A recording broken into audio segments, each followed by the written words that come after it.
Saya nggak ter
Assalamualaikum warahmatullahi wabarakatuh. Greetings to all speakers, distinguished guests, and all the participants of RESPINA webinar series on Saturday, 22nd October 2022, with the theme Inhalation Therapy in Asthma Patients. This event is supported by Indonesian Medical Association, ED, and Society of Respiratory Indonesia, RESPINA, and also sponsored by Tempo RX Pharma. Allow me to introduce myself. My name is Irene Aldiani, will be served as your host for today's scientific session. Before we begin, let us take a moment of prayer. May all the knowledge shared today will be beneficial for us and also for our patients. The prayers begin.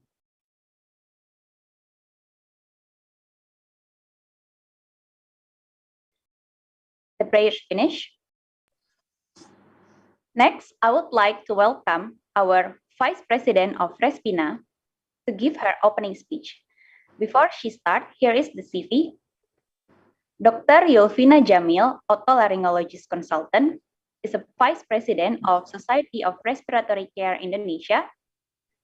She is also the functional medical staff in Department Otolaryngologist at Persahabatan Hospital Jakarta.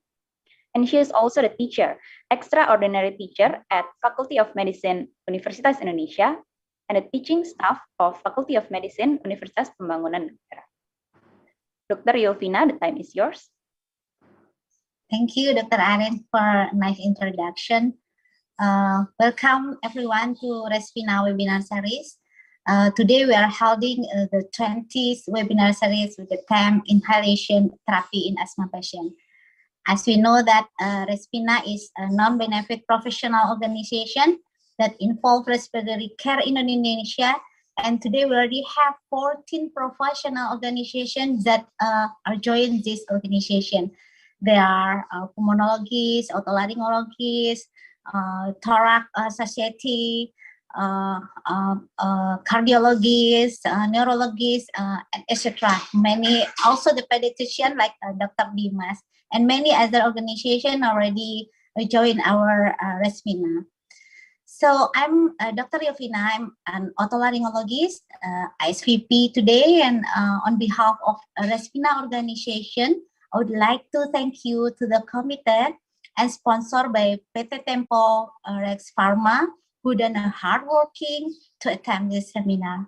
Also, I'd like to thanks to Dr. Arini as host, nice one, and also Dr. Dimas for being a moderator today, and our honorable speakers.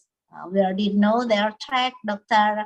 Anna Rozaliani and Professor Faisal Yunus from Indonesia, and we also have international speaker today, our honorable speaker, Dr. Santi. Thank you very much for your participation today.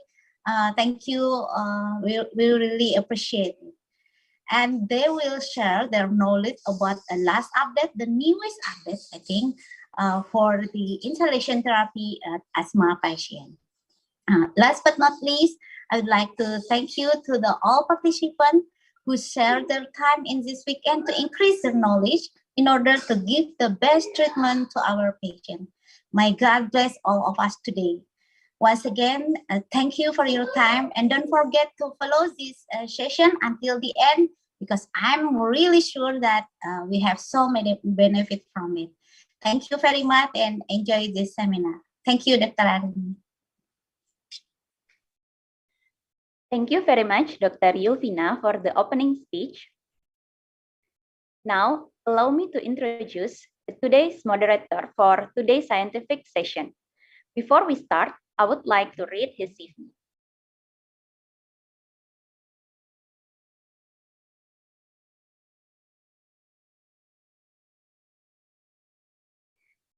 Today's moderator is Dr. Dimas Dwi Saputro, pediatrician. Dr. Dimas is the staff of Pediatric Respirology of Harapan Kita Women and Children National Center Hospital.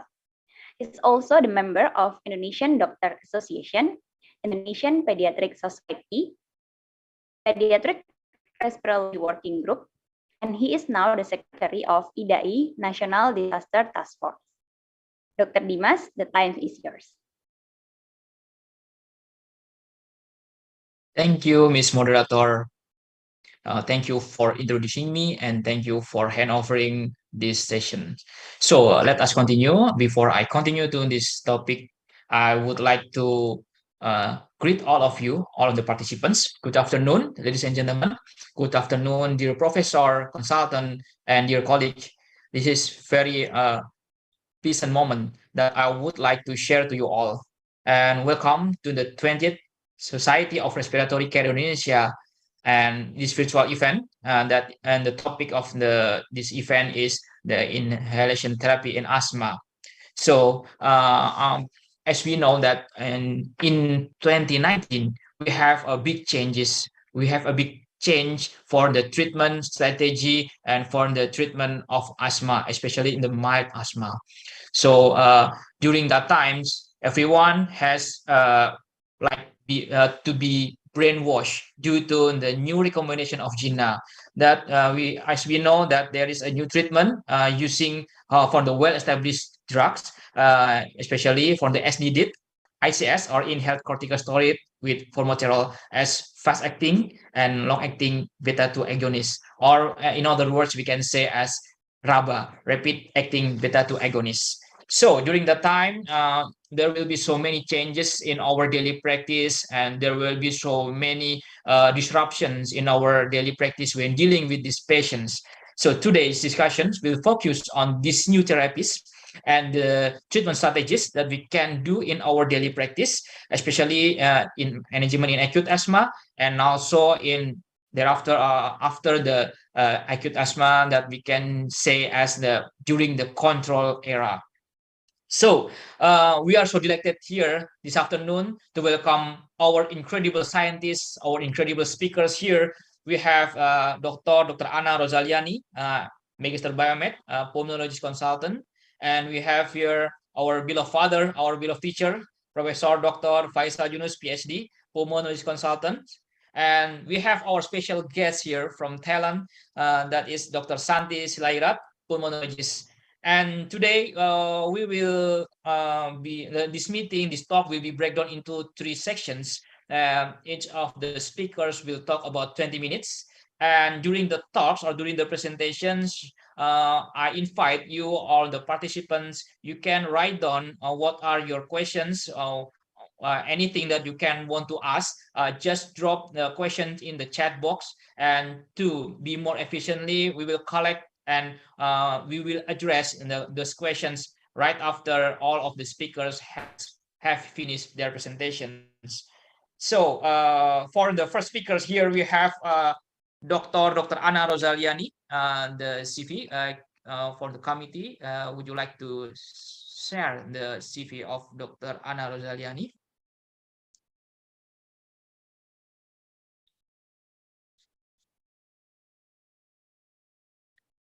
Yeah, Dr. Anna Rosaliani, Magister Biomed, pulmonologist consultant. She is the chairman of Indonesian Society of Pulmonologists, or we can say PDPI. And she is also a national committee of medical ethics. And she is a pulmonologist and also medical mycologist. And she has been doing so many research about mycology that makes her to become the head of parasitology department of Faculty of Medicine, Universitas Indonesia, Jakarta. And I think she is the one and only pulmonologist in Cipto Mangunkusumo Hospital right now.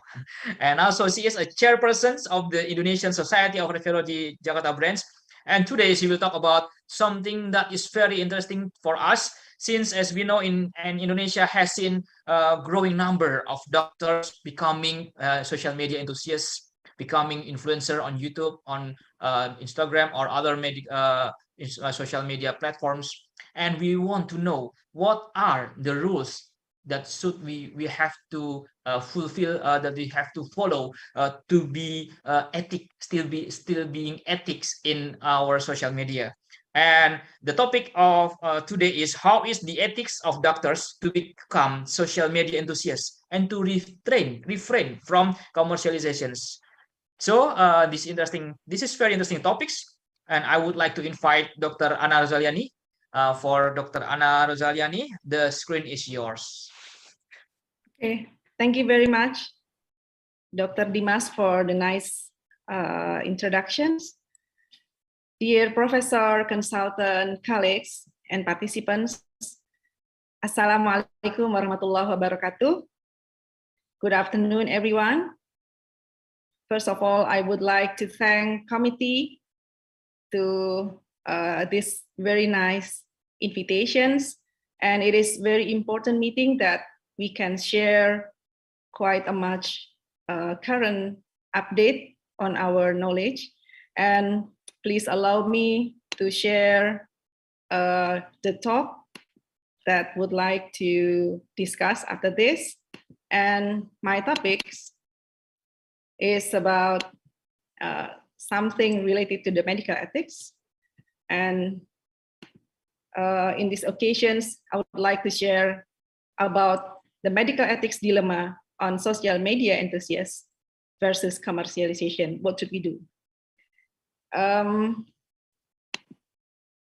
This is my outline, and I hope this outline can make us more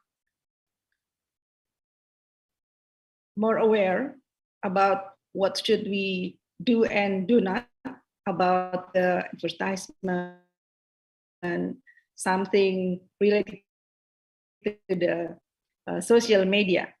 And we know that social media actually defined as web-based applications that allow people to create and exchange account. It might be the content production such as Twitter, social networking, and professions such as Facebook, LinkedIn, and etc., or even media sharing and internet forum.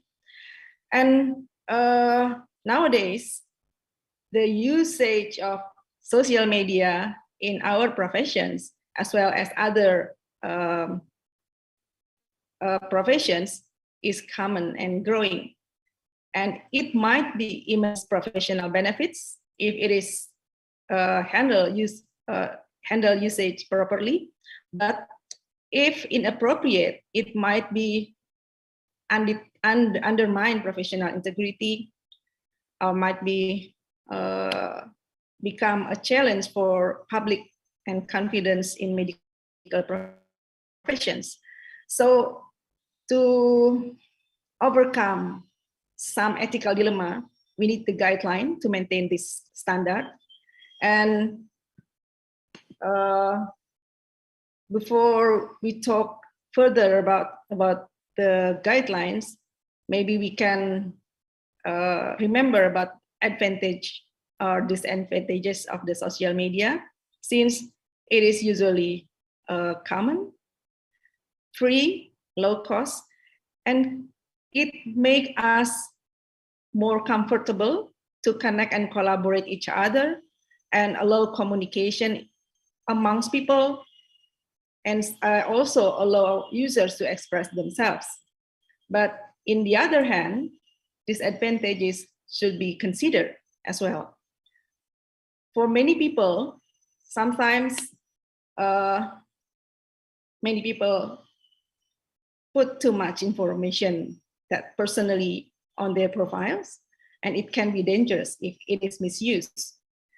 However, the websites are not completely secure, so we have to remember about this. It can waste a lot of time when it is used excessively, so we have to manage it wisely. And then some profession, some association of medical profession around the world is also make the notification about the importance of the media, social media usage, even in the America, in the Europe, or even in Asia, including our countries. So it must be managed very careful, but it is actually very beneficial for our profession. Some important points that we have to remember in managing our social media is quite varied. but I make some important points. The first one is we have to remember that we are always a doctors. So as a doctor, we have to be a role model for our society, for our people, for our public. And then we have to remember that our professional character may be judged the way we conduct ourselves online. And please remember that before we submit or we update our content media, we should ask ourselves, what would my patients, colleagues, or employers think if they saw this? So we have to think carefully about the publishing something on social media that might be not comfortable to others, that might be harmful for our colleagues. And remember that the content that we post may be discoverable. And think about not using our full name, including our personal identity in details, and be aware of our professional and employer social media policies. The second thing that we have to remember is confidentiality matters, and identifiers are everywhere.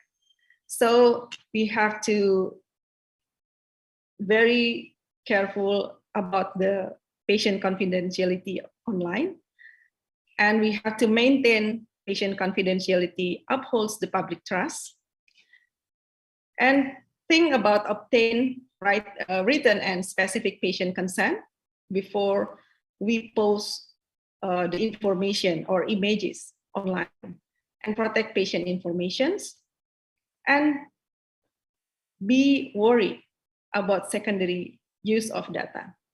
And as precaution, turn off auto-update pictures to social media or backup sites. This is the recommendation from our neighbor society in Australia, but I think it is quite suitable for our countries. And the third one is maintain the online professional reputations. We are, as a doctor, should not engage in behaviors that can harm our reputations or our college. So be mindful about any comments that we make about colleagues and employers, even for the public policies, and consider to separate our online professional and professional profile and contents. So don't make it mixed or together in the one social media, and respond to friend requests or patient requests, even from the specific content, and understand the privacy and security setting, and keep our password secure, and just very careful when we'd like to upload or submit some photos, some specific contents that might be sensitive for public aspect. In our National Council of Medical Ethics, we have a journal. The name is Jurnal Etika Kedokteran Indonesia, or JEKI, and it is very beneficial for us to take a look some articles that was published a couple years ago about tinjauan pustaka, tinjauan etika penggunaan media sosial oleh dokter. It might be very beneficial to take a look these articles, and it could be download freely online. So some other important aspect is about the advertising ourselves and doctor advertisement. It is also very important, since we have to remember about our medical ethics, code of conduct in our medical ethics. And the main thing that we have to remember is medical professionals should be mindful of how accepting sponsorship on personal social media accounts and all supporting products for financial gain. In Bahasa, allow me to make the identifications to make it easier to understand. Hindari hal yang bersifat memuji diri, kalimat superlatif, or might be overstatement, yeah.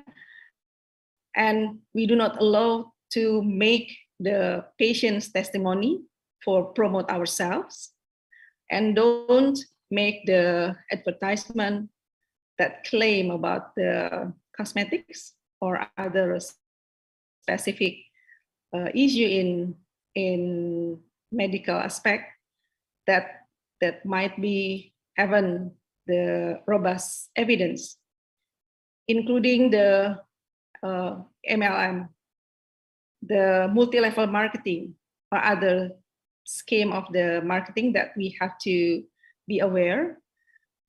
And the other important points is about be careful about posting comments or images about our skills, even though it is real evidence about our skills, but please be careful if it is over judgment maybe, or over confidence in the advertisements. So we must doing it is very very careful, and consider if we would like to use the website or other social media platform setting to leave the comments or to upload our videos or upload our opinions, and do not use the testimonial or unsolicited that refers to a clinical aspect of care in our advertisements. And this is a nice examples how to use the social media websites properly. And in this slide, we see about the topic that separate very academical impact, and we see the content have the proper references, and it is very proper to upload the video or some contents or other contents that have the evidence base very robust or very strong. And we see here the examples about the other side effect, something like side effect in advertisement, when we might be not always aware about this, that it might be become unwise. Yeah, the Chinese doctors publish the selfies photo when they were doing surgery, and it is quite a lot comments, including in the other social media. Tweet but don't tweet: the dangerous rise of social media in the operating room. We might be not say it exactly the name, the time, or the place, but people can make the tracing, can track it in this area of the IT technologies. So we have to be careful. The other examples is about the cosmetics advertisements. So please don't use it quite a lot, especially uploading your photos, your image on or other informations about direct consultations, yeah, without without conducting it as proper as our professional policies. And for the political aspects, might be doctors have the competence in the clinical as well as the political competence, but please don't put your photo with the Snelly, with the uniform that might be become the misusage, yeah. And these other examples that not quite proper to become the advertisements. The other examples is about the issues that came a couple years ago about brain spa, and it is look likely a new technique in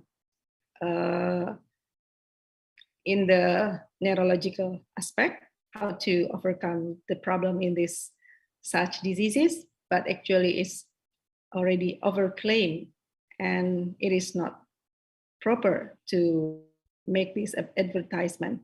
Even sometimes doctors says that it is not my comments, it is the media associate that make the comments, but please make the disclaimer or make the consent before it is published to the public. And the other important things is about the hoax. Actually, it is a trick in which someone tells people a lie, but actually it is not a fact. Might be a picture that genuine improper. Yeah, this is the other definitions, and this is an examples when a beautiful doctors standing in front of the ruang sunat or circumcision rooms, and it is very interesting, especially for male. But actually, it is a hoax since the actual figures she's in front of the delivery room or ruang bersalin. So please don't lie, don't cheat, and remember that it cannot delete, as well as don't steal and don't reveal. So if it is on the internet or on the social media, it isn't private. So we have to very careful and consider about this. For the last notification for us, or for the reminders that maintaining trust in the profession, it is actually important, especially in regarding the patient-physician relationship, for preserving the relationship, confidentiality, privacy, and respect for person to online sharing and communications. So for the last, our notification is remember and be wise before we upload, before we submit something, especially that we do not have the proper or the robust evidence. And there's some references that might be beneficial for us to further reading. Thank you for the information. I think that's all for my topics. I give it back to Dr. Dimas. Thank you. Thank you so much, Dr. Ana Rosaliani, for this incredible speech of being how to be still be ethical in our social media. So it is very interesting, and I'm sure that we have a couple. All of you here, all of the participants has so many questions to be asked to the speaker. But before we continue to the next speaker, I am going to, I have write down the some points that we have to pay attention to. So the social media is double sword, yeah. double-edged sword. It can be give more advantages while it can be give more disadvantages. And we have to remember that we are a doctor. We are always a doctor here, and we have to be like a scientist in giving information, in searching for informations. I mean that we have to be so strict in sharing in our informations, so that think twice, think the impacts on our college and on our ethics as a doctor, and beware of the endorsements and beware of the personal identifications. And the other side is I'm going to say, in the past when I was in medical school, my teachers, not only one but also many teachers said that it is good being a doctor.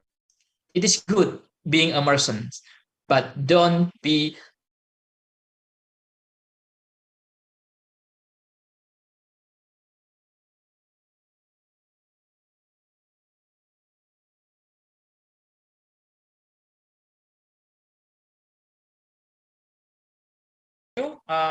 we are going to move to the next sections. We will have our beloved teacher, our beloved father, and many of us here are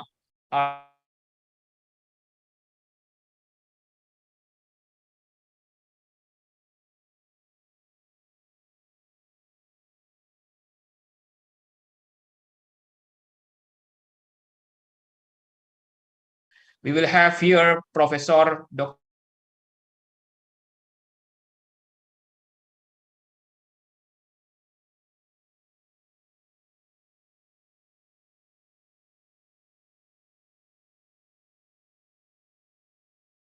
Yeah, he is so well known. Yeah, he is our father and he is a professor of pulmonary and respiratory medicine at the Persahabatan Hospital, Faculty of Medicine, Universitas Indonesia. And he has done so many research. His research interests focus on obstructive lung disease, asthma, and COPD. And he is also our national leader of GINA and Gold National Board, and so many efforts, many struggle of Professor Faisal in establishing the pulmonary medicine educations in our beloved country, Indonesia. So today, Professor Faisal will talk about the management of acute asthma. This is very important thing, because if we can do better in the management of dealing with acute asthma, we can prevent the next exacerbation. We can prevent the next bad effect or the catastrophic because of the recurrent acute asthma that is not resolved well. So to know how to manage the acute asthma pretty well, we will have Professor Faisal. Welcome to Professor. The screen is yours. You may start your presentation now. Okay, thank you very much, Dr. Dimas. And okay, Assalamualaikum warahmatullahi wabarakatuh. First of all, I would like to say thank you for the committee to invite me to speak in this forum. So please, my slide, please.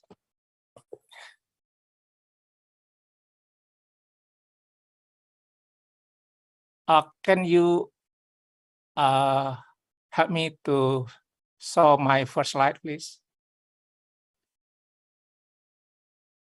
Okay, thank you so much.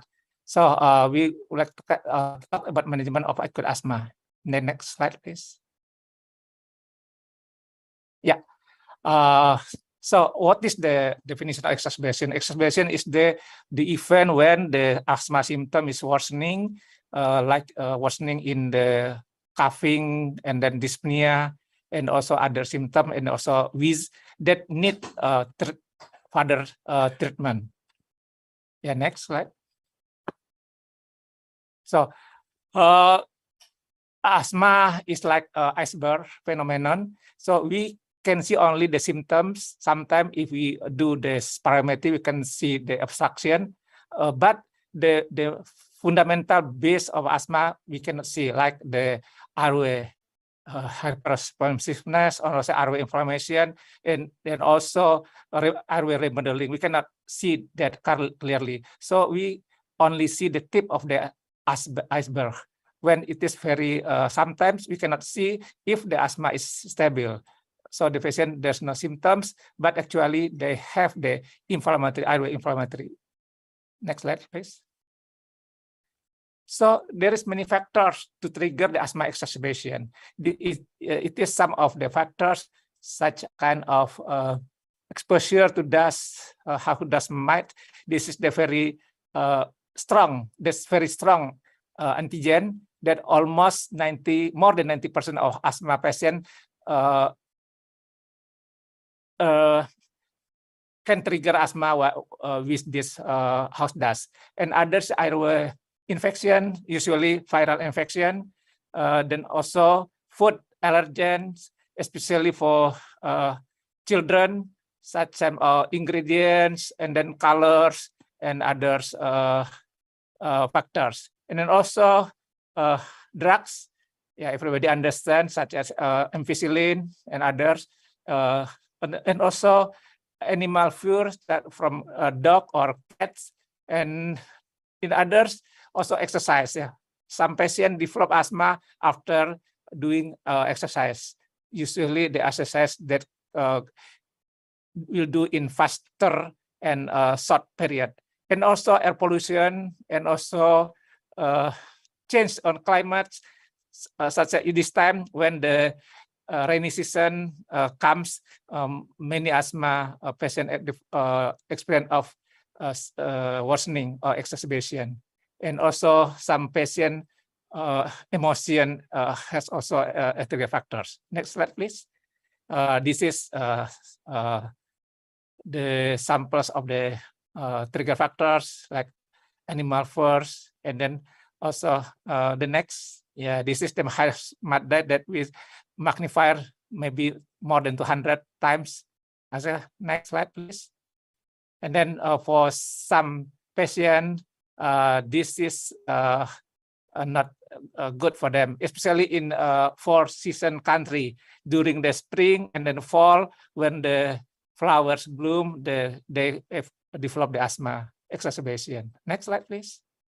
And then also for some patient, the cold weather or the hot situation can trigger the asthma. Right. Next. And then also the food, yeah, allergen. Okay, next slide. This is especially for the seafood. Yeah, many patients who has food allergen as trigger factor, they cannot eat any kind of this delicious food. Yeah, for us. Next slide. And also for some patient, exercise can develop asthma exacerbation. Yes, next.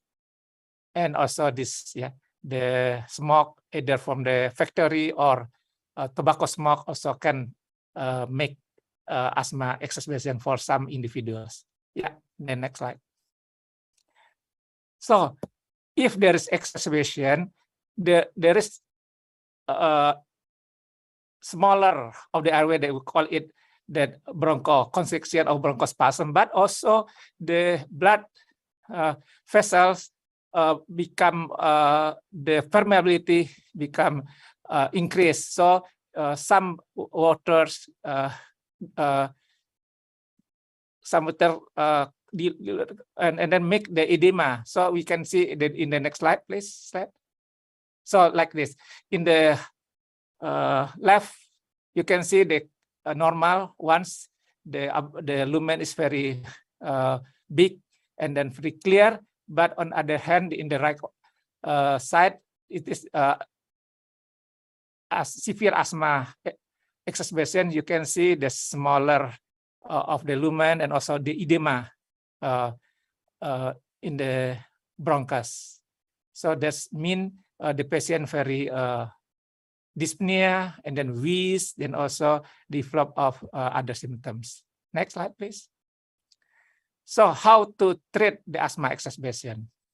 Slide. So this is the characteristic of acute asthma. The sooner we treat the patient, the faster the asthma can be, the attack can be overcome. But the the longer we start the treatment, the difficult to treat asthma. So for those asthma patients, we advise to treat asthma symptom as fast as possible. Next slide, please. Yeah, first we should know the classification of acute asthma. There are 3 classifications. First is the mild to moderate asthma. So in mild or to moderate asthma, the patient can talk in phrase, sometimes in sentence, but the position can be lying or sitting.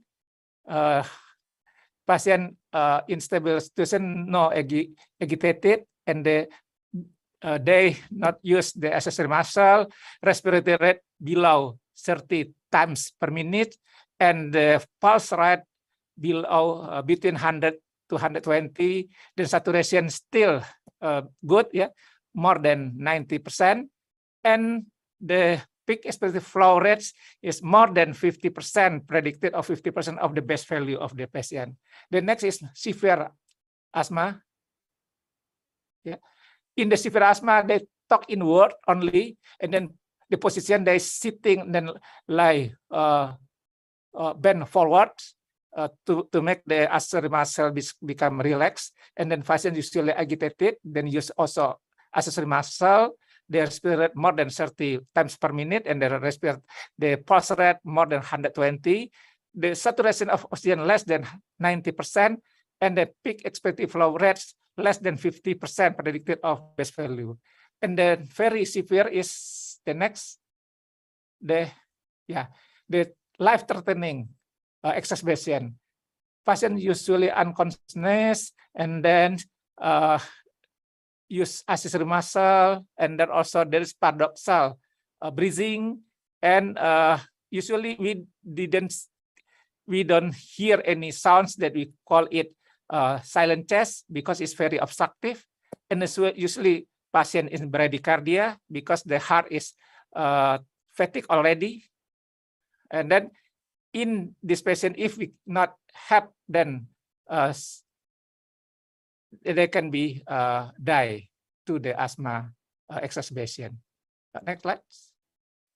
So after we know the what's the classification of asthma exacerbation patient who come to us, whether they are mild to moderate or severe or life-threatening, then we give the initial treatment. Next slide, please. Next slide. Yeah, this is the peak flow meter that we can measure the peak flow expected rate easily. Yeah, just the patient below, and then we see how much the value. So we can we know whether that in mild or moderate or in severe exacerbation. Yes. Next slide, please. Yeah. Okay. This is the therapy when patient come to the healthcare facility. Next slide, please. Oh, I think there is a slide before this. Yeah, therapy at home. Is there any therapy at home? No. Okay. Okay. Okay. Oh, we missed this. Okay, I just talk. At home, we can advise patient to do use their own drugs. Usually they have SABA, short-acting beta-2 agonist, for example, salbutamol inhaler. They can use inhaler for puff 3 times with interval 15 minutes. If it does work, then patient in good condition is okay. But if doesn't work, they should come to the healthcare facility. And then in healthcare facility, slide please. So in healthcare facility, we should give oxygen until the concentration more than 92%. For the children, 93 to 94.5% saturation. And then we give short-acting beta-2 agonist. We usually use nebulized. And in some patient, we combine short-acting beta-2 agonist with short-acting antimuscarinic such as ipratropium bromide. And then also we give corticosteroid, either systemic or oral or high dose corticosteroid. I will talk about this later. Then consider to not give any sedation for the patient. Sedation is contraindication for asthma acute exacerbation patients. Next, please. So if we don't have short-acting beta-2 agonist, we can use alternative therapy, especially in the primary health care, adrenaline injection, subcutaneous with the dose 0.2 to 0.3 every 15 minutes for 3 times. But be careful for those patients has the cardiac disease, of those patients or person older than 45 years old, because we worry if they have any cardiac disease. But if we have the selective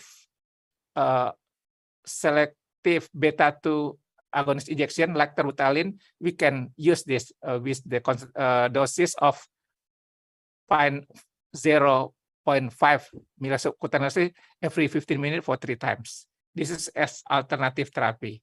Next slide, please. Oh, yeah, so this is the therapy at home. Yeah, should be comfort. Yeah. Therapy at home, we can give SABA, for example, salbutamol for PAF every 20 minutes for 3 times. Next slide, please. So this is the new inhaler that called it FORHALER. This is the how to use FORHALER. Then FORHALER, it is said that more easier to use, and also they have the advantage that can be fall. Next slide, please. This is the study to compare the use of inhaler with spacer compared with nebulized in acute asthma patients. Slide. So in this slide, we can see that salbutamol that give by using inhale with spacers is give good result compared to nebulized salbutamol. Next slide, please.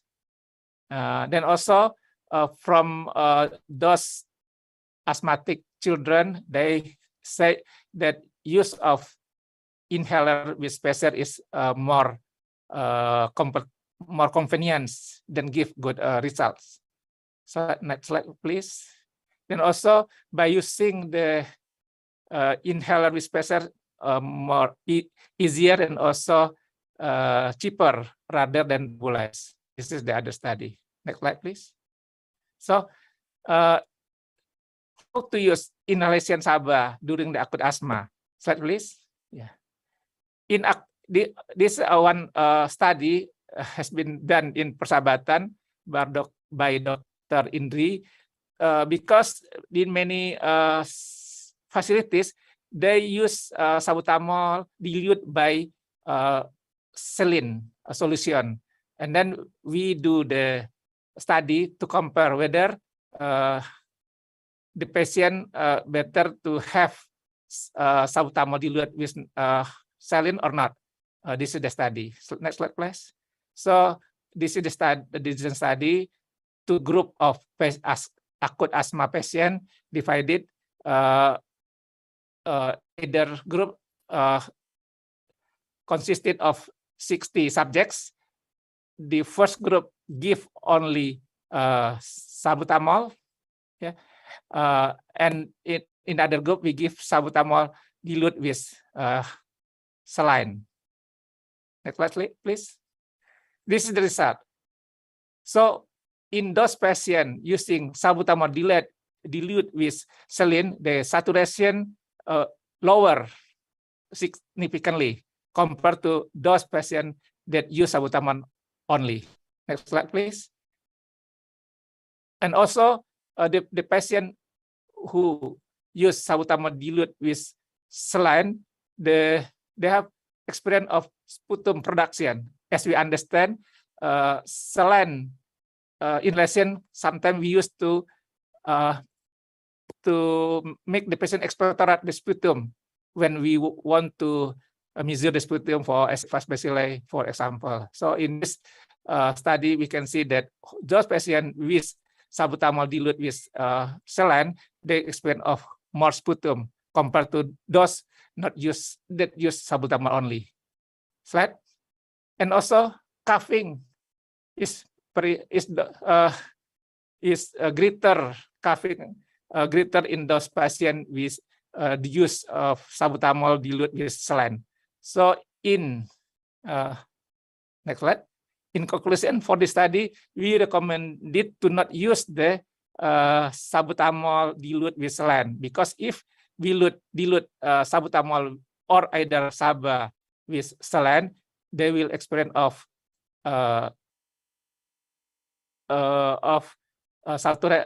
decrease of saturation and also experience of more coughing and more sputum.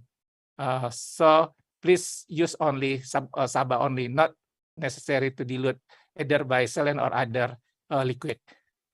So based on classification, how we manage the acute asthma. Next slide, please. For those mild and moderate exacerbation, this is the criteria for moderate exacerbation. So we give oxygen until the saturation become more than 90%. Then for those children, more than 94%. Then we give inhalation of SABA continuously or every 20 minutes for 1 hour. And then we use high dose corticosteroid, or we can use oral or other systemic corticosteroids. Next slide, please. And then for the severe, it's almost the same. Yeah, we use oxygen, and also for inhalation, we combine beta-2 agonist with this short-acting antimuscarinic, such as ipratrobromide. And we also give high-dose corticosteroid or intravenously. When we use high-dose steroid, and if it is not work, we can add intravenously corticosteroid. Next slide, please. And also for those life-threatening exacerbation patient, we give oxygen and also inhalation, then refer patient to intensive care unit facilities. Next slide, please. Yeah. So we should do reassessment. When we do reassessment, we do this after 1 hour. After 1 hour, we treat the patient with inhalation of SABA, and then we should reassessment with use peak flow expiratory flow rate and also oxygen saturation, also clinical symptoms. So the next slide. The result can be divided into 3 conditions. First is give good response. Slide. Complete response. This is the complete response. So the patient after 1 hour stay in good condition, and then the saturation more than 92%, the peak expiratory flow rate more than 60% of predicted, the patient no stress, and then patient can be discharged, can be returned to home. Right? So if so this is the criteria for discharge patient from the emergency unit. The peak expiratory flow rate should be more than 60%, and then condition patient is good and not necessary to use oxygen anymore. So when the patient is discharged, slide please, we should give them to continue inhalation of beta-2 agonists and consider to give oral steroid for 3 to 7 days, and also consider to use combination of LABA and ICS based of the patient classification in stable condition, and also ask patient and then also teach patient how to use the inhaler perfectly, and then also give the treatment plan, then ask the patient to do regular control. Next, please. If the after giving 1 hour inhalation of SABA, then we have not complete response. Next slide, please.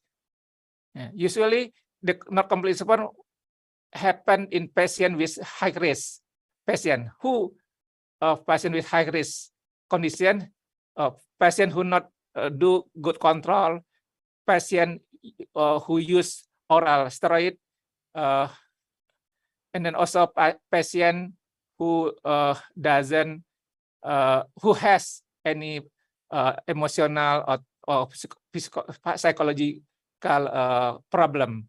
Those patients is in high risk condition. Sometimes in acute exacerbation they cannot give good complete response. So for this patient, we still have the symptoms. Then peak expected flow rate less than 60%. Then patient saturation oxygen also not improved. So patient referred for hospitalized. Next slide. So when the patient hospitalized, we can give aminophylline. So aminophylline should be given in bolus first, with the dose 3 to 5 milligram per kilogram body weight, should be diluted with either an saline or 5% dextrose, and also we should give in slowly, for at least 5 minutes to to prevent the intoxication of aminophylline, such as of bradycardia and also vomit. So you should give aminophylline in slowly when we give in bolus. Then followed by maintenance aminophylline. Next slide, please. And also for some patients, we give magnesium sulfate. The magnesium sulfate 2 grams in infusion for 20 minutes. This is as muscle relaxants. Then we don't give it routinely. Next slide, please. In some patients, they develop the worsening condition. So the response is there's not any response, but become worsening. Next slide. Those patient is next slide. So this patient also the high risk patient, and then patients the examination the severe symptoms such such as respiratory rate more than 30, pulse rate more than 120, the saturation less than 90. So then also peak flow rate less than 60%. Then if we do blood gas analysis, the PCO2 more than 45 milligram, then PO2 less than 60. So it's like an respiratory failure. So we should refer this patient to ICU for further treatment. Slide. So this is a concept of aerosol therapy. Next slide, please. So we should give aerosol therapy for those patients. Why? Because with the aerosol, they can go to the very small airway, such kind of alveol. So the drug can be works there, because the beta-2 receptor is higher in the smaller airway compared to large airway. So that's why aerosol therapy should be given to all patients with acute exacerbation. Next slide, please. Corticosteroid, systemic corticosteroid versus nebulization. This is a study slide. Sorry, Prof. 2 more minutes, another please. 3 minutes. This is a study conducted by Dr. Brina to compare the budesonide, high-dose budesonide inhalation compared to injection of methylprednisolone. Slide. This is the acute asthma patient divided into 2 groups. One group get budesonide every 20 minutes for 3 times. The other get 125 milligram intravenous methylprednisolone. Slide. This is the result. So the respiratory rate is decreased similarly. Next slide. Also the pulse rate first increase and then next decrease similarly. Next. And then peak flow increase no significant between the two groups. And then the total symptoms. The symptom is wheeze, respiratory rate, and pulse rate is decreased similarly. So in conclusion, next slide. So using budesonide or high dose corticosteroid is similarly with intravenous corticosteroid. Next slide. So as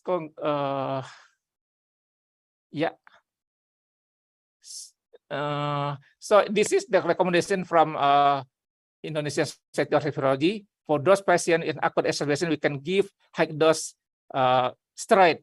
Then also can be followed during the patient in patient ward. Yeah, next slide. So for the conclusion, since I talk not so detailed enough, you can follow my YouTube, to see the treatment for acute exacerbation asthma or other asthma. For the conclusion slide, the last slide. So the acute exacerbation asthma can develop for any patients, and then we should make the classification. And then the choice for the acute asthma is to give the short-acting beta-2 agonist, and also not to dilute this saline. And also we can give corticosteroid high-dose inhalation for those patients. Okay, I think, so this is the study to compare that in the respiratory asthma, inhaled corticosteroid is give the same effect with the injection. Okay, then we have also the guideline for use the inhaled corticosteroid for those acute asthma patient.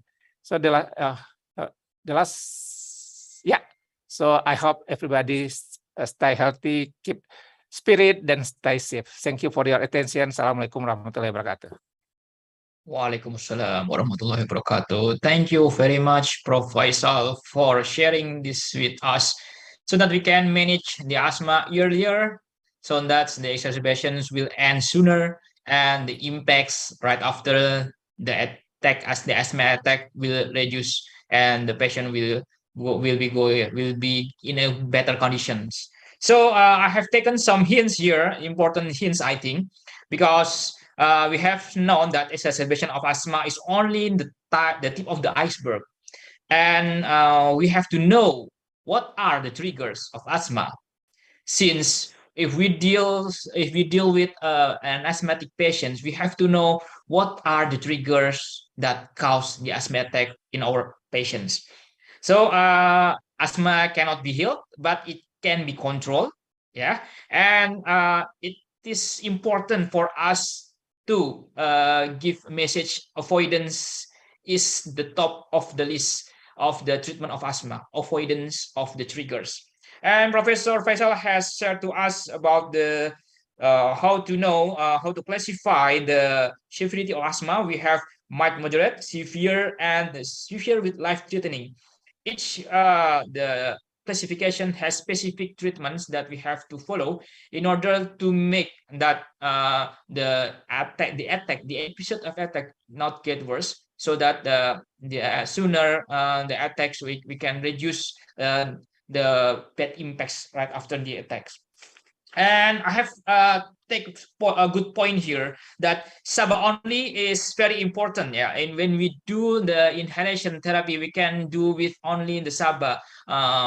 In the old days, we used SABA dilute with the normal saline, but nowadays we can do with the SABA only. And I see something important in Professor Faisal's slide about Fort Heller. It is I think it is similar to spacer in children. I'm a pediatrician. We often use spacer in our patient, especially when they cannot do the maneuver of taking the MDI, metered dose inhaler. So Fort Heller, I think, is quite similar, and the breakthrough of the spacer or the Fort Heller can increase the adherence of the usage of the control in the letter, or the adherence of the use of the SABA in a simpler method. In the old days, we often see that patients are prefer to do the inhalation therapy using a nebulizer, even the jet or ultrasound. It is quite complicated, and we have to prepare anything, especially in the electricity. But now by the food healer or the spacer, it is quite interesting, especially while the pandemic come. We have to limit the use of the inhalation, so we have to use the MDI. So I think it is a good point for us to educate our patient about how to use the MDI correctly. So many things I want to share about the. I have taken the notes, but not much time for saying that all. We have to move to the next speaker here. We have our special guest from Bangkok, from Thailand, Dr. Santi Sailarat. The topic, we have one more speaker that is not less interesting, and the topic is quite important for us to know. An inhaler therapy in asthma management, applying guideline into real life practices. Since we know that developing a guideline is challenging, but implementing the guideline in our daily practice is more challenging. So here we have our guest. We'll talk about this topic. Dr. Santi is a staff of Pulmonary Medicine Unit, Department of Medicine, Faculty of Fajira Hospital, Navamindra University. And he has spent many years teaching in Department of Medicine, Valantani Regional Hospital, Thailand. And he also has educational background as Master of Public Health and Master degree in Science. No more words. I will welcome Dr. Santi. And Dr. Santi, the screen is yours.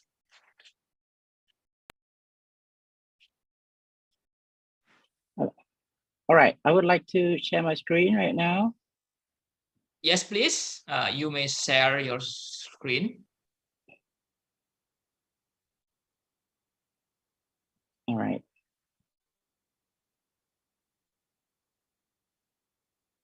Okay. So now, thank you for a nice introduction. It's been a great honor to join all of you today and to share some ideas about how to apply the guidelines in our practice. So let's begin. Well,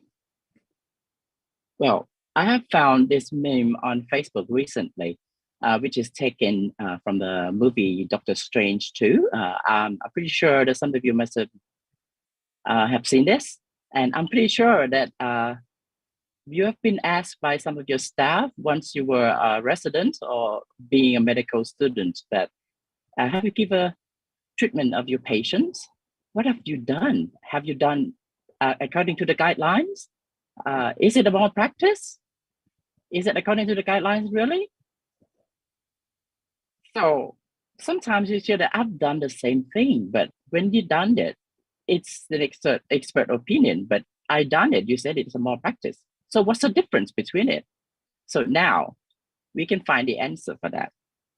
So my talk today will be divided into 3 parts. First part is about the guidelines. I'm sorry, Dr. Santi. So, I'm sorry. Yes? Can you please make smaller your video picture on the top of the right? It is still bigger. It is big and it close. It cover your. Sorry. What? Your video. The picture on the top of the right of the screen. There is a picture of you. It is quite bigger. It is quite big and close cover your slide. Oh, okay. Okay. I will take it out, right?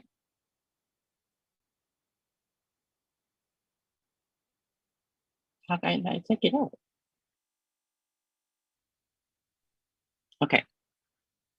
Perfect. It's good. All right. Thank you. I would like to pinch it out and go back a little bit. Okay. Okay. The second part, it will be real life practice, what to consider about it. And the third part is to apply the guidelines into real life practice. So let's go to the first part, which is the guideline, the GINA, which is it keep coming every year. So for the diagnosis of asthma, there's not much change for this year. The for diagnosis, we need to obtain two main points, which is the clinical features of the asthma, which is the variable airflow limitation symptoms, which are the chest symptoms of wheeze, coughing, chest tightness, which is variable in intensity, mostly in the morning, and sometimes it resolves spontaneously, sometimes it resolves with the medications. And the second part of the evidence is the evidence of expiratory airflow limitation, which can be made obvious by many tests available.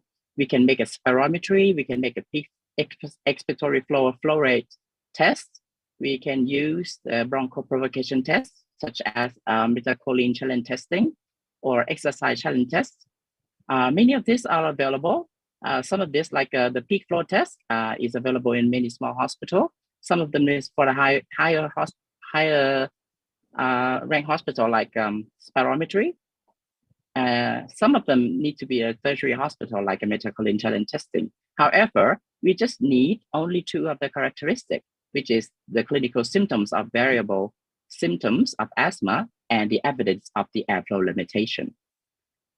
Now, for patients who has uncertain diagnosis, but the patient also has a controller treatment from somewhere already, we still can make the diagnosis for them. Anyway, it's not my point to put much detail in here, but I just want to make a summarize here that we can still make diagnosis by looking out for these two features. We're still looking out for the variable symptoms of asthma, and we can still looking for the evidence of the airflow limitation using any of that. If we can demonstrate two of that, both of them, we can make diagnosis of asthma confidently. Now, after we do the diagnosis, we can start the treatment. Before we start the treatment, as we can see, the guideline has changed a lot since 2020, and it changed again in 2021. It's because of the study called the SIGMA-1 and SIGMA-2, which is conducted in patients with mild asthma. Now, they conducted with using the ICS formoterol in patients with mild asthma, and they found out that these patients has a better rate of exacerbations than patients who did not take it. So they changed it to be a preferred reliever. So now we changed it into two track. We call the first one as track 1. So I'll present it with the track 1 first. The track 1, for patient who has symptoms less than 4 or 5 days a week, we start the treatment with as needed low dose ICS formoterol, step 1 and step 2 combined. For patient who has symptoms in most day or has waking symptoms with asthma or the nighttime symptom with asthma, 1 or more of the week, they should start with the low dose maintenance of ICS LABA. And the last one, symptom who has symptom daily and or working with asthma more than 1 per week or has a low lung function. That one should start with the step 4, which is a medium maintenance dose of ICS LABA. For the step 5, the change has moved the LAMA to be the add-on therapy before refer to the phenotypic assessment. And also, as we can see that they no longer recommended to use the OCS or the oral corticosteroid. And also, they no longer recommend to any patient to use any short-acting bronchodilator as a single therapy. Because they say that as a patient has symptoms, it means that they have an inflammation in the body. So we no longer recommend to use only bronchodilator alone. So if it has symptoms, you start treatment.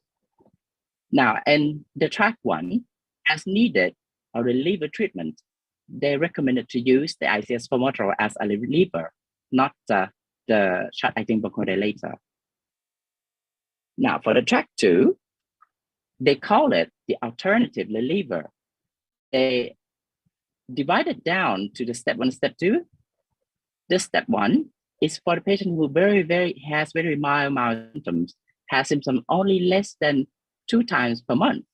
The step 1 would take ICS monotherapy whenever the short-acting bronchodilator has been taken. For patient has symptoms less than 4 or 5 days a week, they can use the low-dose maintenance dose of ICS monotherapy along with the short-acting bronchodilator. Now, for the patient who has symptoms most days, they will have low-dose ICS LABA. For the step 4 and 5, the treatment is the same as the track 1. So what's the difference really is the step 1 and step 2, along with like the step 3, which is for the starting treatment. Why is that? It's because of the sigma 1 and sigma 2. I'm going to talk about it later, why it has to be like that, and do we have to do that? Okay, now, after we start the treatment, next one that we have to do is to do follow-up. 3 parts of this follow-up is to do the asthma management process, which comprises of 3 components, which is the assess, adjust, and review. This has been there in the guideline for as long as the conception of the guidelines. It has been never changed. But I can summarize it here that we have to assess about our diagnosis, we have to assess the asthma control and the inhaler technique the patient has and the adherence the patients do. And we also have to adjust the treatment for asthma control, add on the non-pharmacologic treatment and give the asthma education. And we have to review about the side effects and treatment response and the pulmonary function, because we fear the most of the loss function in a patient. Now, for asthma control, that we have to reassess every time the patient come back to see us, we have 4 clinical parameters that we have to look for, which are the daytime symptoms, nighttime symptoms, the limitation of activity daily, and the use of short-acting bronchodilator. If a patient has none of these parameters, we can call that the patient has well-controlled asthma. If the patient has 1 or 2 of these parameters, we can call that they has partly controlled asthma. And if the patient has 3 or more, we can say the patient has uncontrolled. These signs give us an idea that we could change the treatment, which is the step-up treatment or step-down treatment. So for the step-up treatment, it is quite simple because we can see it already that if the patient has uncontrolled asthma, we can move on to step higher than before. But then, if you can see the stepping down treatment, the guidelines say, well, these guidelines for the stepping down treatment, as we can see it here, for the stepping down, even though for the stepping up, the treatment has been changed a lot from 2020 and 2021. The stepping down treatment, it has never changed from 2019. The main point here is we can start by stopping all of the non-steroids first. Like if you use the biologic treatment, you can start by stopping the biologic treatment first. If you stop that already, we can start by stop the oral corticosteroid, and then you can reduce the ICS steroid dosage half at a time, and then we reduce it every intervals. Like mostly we use it like 3 months, and then after we reduce it to the dosage lowest possible, we maintain it to the lowest dose possible to maintain the asthma control. However, they recommended that we should not withdraw the steroid completely in patients with a higher risk of exacerbations or loss of lung function, because this group of patients will become exacerbated and loss of lung function very easily. So these are not changes in these 4 years. So we don't have to consider this much in these guidelines. Now, in real life, what to consider? So let's take a look. That first thing that we have to consider when we are treating the patient using this guideline is that we have to treat them to be free from disease. Two bad things that happen from asthma to patient is it causes exacerbations that causes the symptoms. And the second one is it causes loss of lung function in the patient in long term. So we fear exacerbations and loss of lung function the most. So look at the graph on the left, which is focused on only one exacerbation. Once an exacerbation happens, the inflammation, which is in the red graph, the inflammation started to increase. And at the same time, the lung function is acutely reduced. And even though the lung function can be recovered after the inflammation subsides, it might not be recovered to the previous level. So what does it mean? It means that the more exacerbation happens in patients, the worsening the lung function of the patient will have in the future. So what do we need to do is to prevent the future exacerbation as much as possible.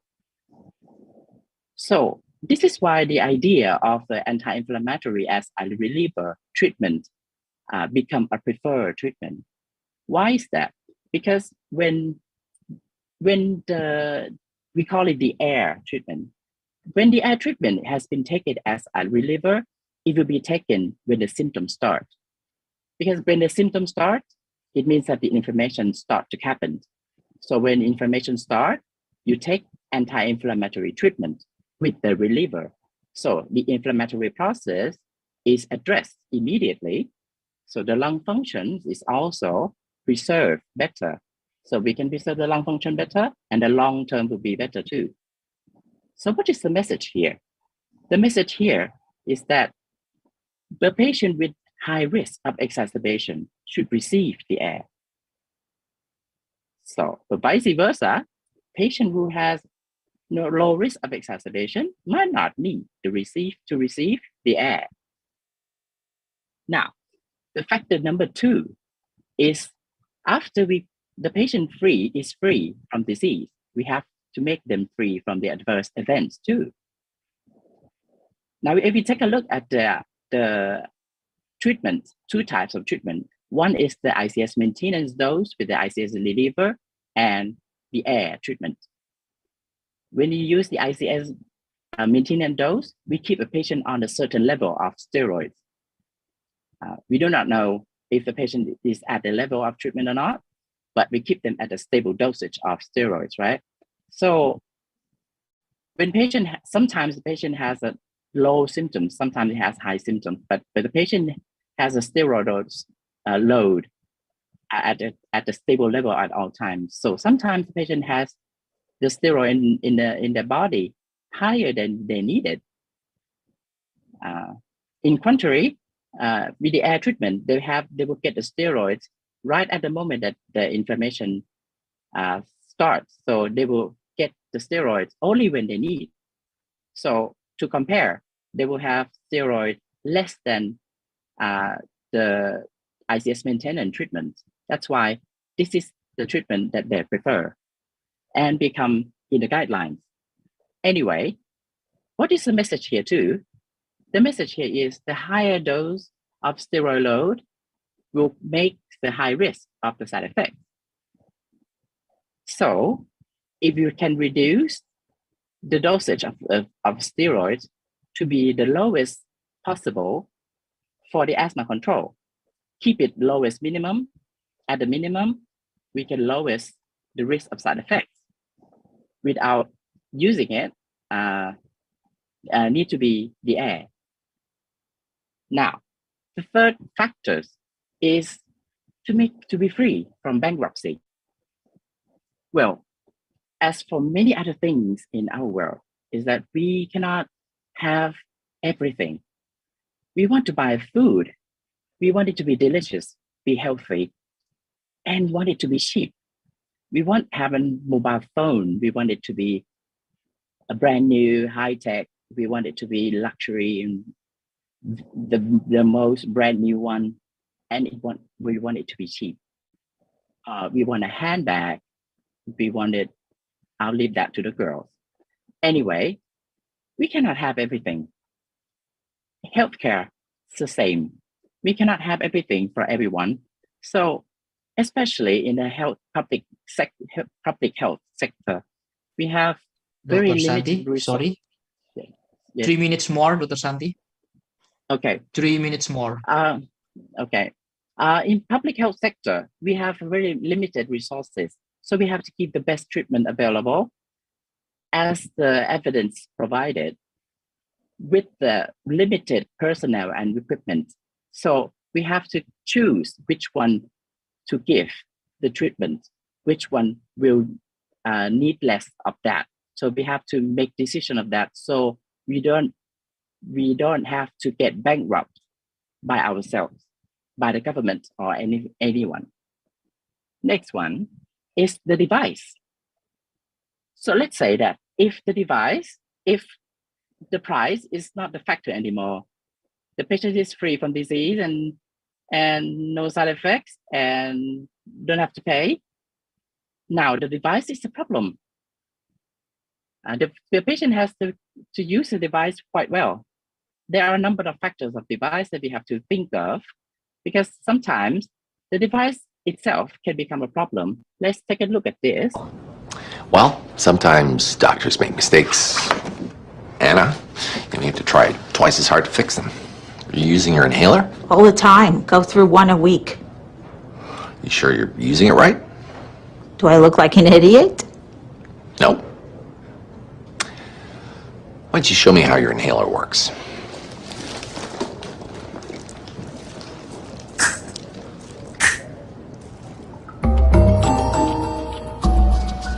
Jerk.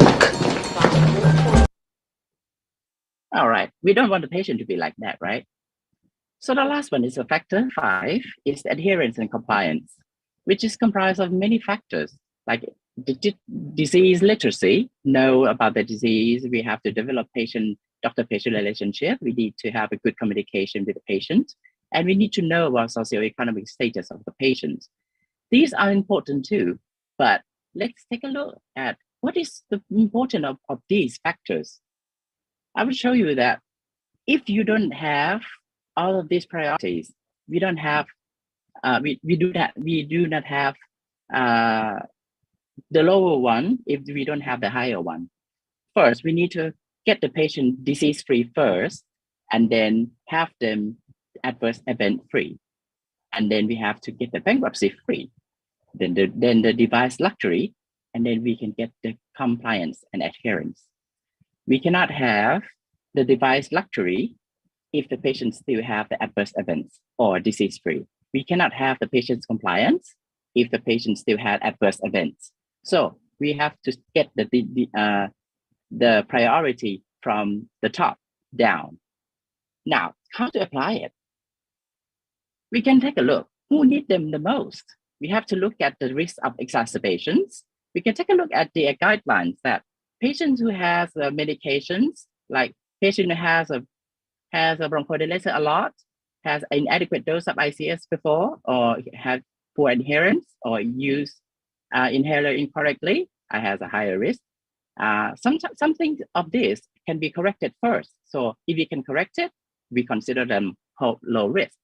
If the patient has concomitant conditions like obesity or rhinosinusitis or GERD, or in a pregnancy or have a food allergy, they are in high risk. They have a constant exposure of these factors or have inflammatory markers of this. We can take a look at them and consider them high risk. If they have none of this, we can consider them low risk. So they don't have to get the ICS formoterol.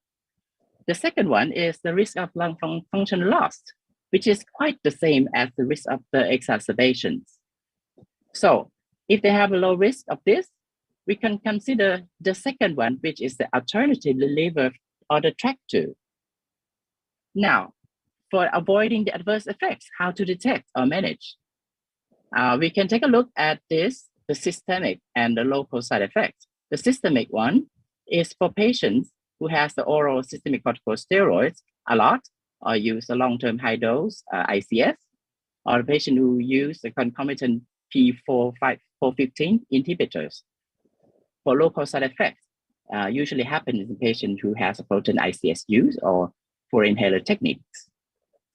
Now, how to minimize the risk is to follow up the risk, and we need to step down treatment quickly. So we can go back to the guidelines, how to step down the treatment. We can follow up patients every 2-3 months and then reduce the dosage. Half of the dosage every 2-3 months and keep them the minimum dosage possible to keep the asthma control. In that way, we can use them the ICS maintenance dose without using the ICS formoterol. Now, we can use the avoiding bankruptcy by this. I want to compare you the price. Turbohaler, one turbohaler is, I can use this. This is the price that I referred it to from Thailand, which is 120 dosage per unit, which is about $23 per unit. To compare with the budesonide per unit, which is about $2, and salbutamol per unit is about $1. So let's see our patient, Mickey, 28 years old, has asthma symptoms 4 days a week, which is mild symptoms, right? No risk factors. If he used formoterol, ICS formoterol 4 doses a week, which is the maximum symptoms he has, right? 4 doses a week, so 4 doses per week. If you use it per year, which is, it will be $40 per year. But if you use this ICS and LABA device, it will be like $9 a year, which is 76% safe. So if you use it for all of our patients, for public sector, it will be much, much safer. So we can save a lot of money. But we have to do that. How do we do that? We can make sure that the patient has no risk and no adverse event first. Now, we have to also make sure that the patient can use the device correctly. Mostly, they are MDI device, right? Sometimes they have device that they cannot hold the breath correctly. They use the step not correctly. So we have to check every step how they use the device and how they use the inspiratory flow correctly and how they hold the breath correctly. Sometimes they might need to use the spacer to make their inhalation better. To summarize this, first, we need to determine whether the patient is at risk for the adverse outcomes, which are the exacerbations and the loss of lung function. If the patient has no risk of this, now the patient is the candidate one to use the alternative reliever. The second one is to look for the risk for the adverse events of the treatment, which are the steroids. How to reduce it? We can step down the treatment as quickly as possible. Now the third one, consider reduced treatment costs where appropriate.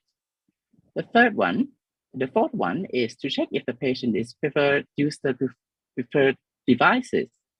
Check them if they can use it correctly. Otherwise, they cannot get any adherence or compliance from the patients. So for all of this, we can be sure that the patient can get a treatment, can get asthma control, and we can be free from the being malpractice as someone might be accusing us. So the last one is I get the quote from a book, is to provide treatment for patients is a necessity, but to provide treatment intelligently is an art. Thank you. Yeah, you're welcome. Thank you very much, Dr. Santi. It is very, very incredible talks that you have shared with us. So before we continue to the next session, I want to share what points can we take from Dr. Santi presentations. The first one, we all know that GINA recommendation keep coming every year, every April or May, there will be new guidelines each year, and we have to know that the clinical symptoms of asthma, and if we do correctly the education to our patients, we can get more, our patient will get more informative, and they will prevent what are the triggers, and they can deal with their asthma pretty well. So spirometry maintains the confirmed evidence of airflow limitations, so that we have to do the spirometry and also the peak flow expiratory flow rate. Yeah. And it is clear on the GINA guidelines in the 2022 that there is in the 2021 there are two tracks, preferred tracks and alternative tracks. And the other changes is the step 1 and step 2 is combined into one sections or one box. And yeah, reading GINA recommendations is sometimes so confusing in most of us, I think, yeah, if I may say so. But Dr. Santi has shared a very brief and clear explanation about how to read the GINA recommendation pretty well. And we have to don't forget to assess, review, and adjust if we examine our patients. Do not only give the medications, we have to give enough time for giving any information. We have to educate our patients, and we have to it is not finished yet. We only give the medication, but we have to educate how to use the medication of the asthma properly. And we always do right after we give the therapy, we have to monitor whether the asthma is well controlled or partly controlled or maybe uncontrolled, so that we as soon as we make sure that the medication is correctly given, so that we can evaluate in what condition of asthma, so that we don't get false in diagnosing our patients, because diagnosing patients asthma, whether he is in step 1 or step 2 or step 3 or step 4 or even step 5 is very, very much important, because the treatment in every step is different. It's completely different, I think. And many considerations from Dr. Santi: free from disease, free from adverse events. I think that is much more important things. And free from bankruptcy. I love that, Dr. Santi, free from bankruptcy, so we can spare much money for buying things that we love. And the fierce luxury, adherence and compliance. That is the most important thing. Adherence and compliance. That is the most important thing in dealing with asthma patients, and this is the most top of the priority factors.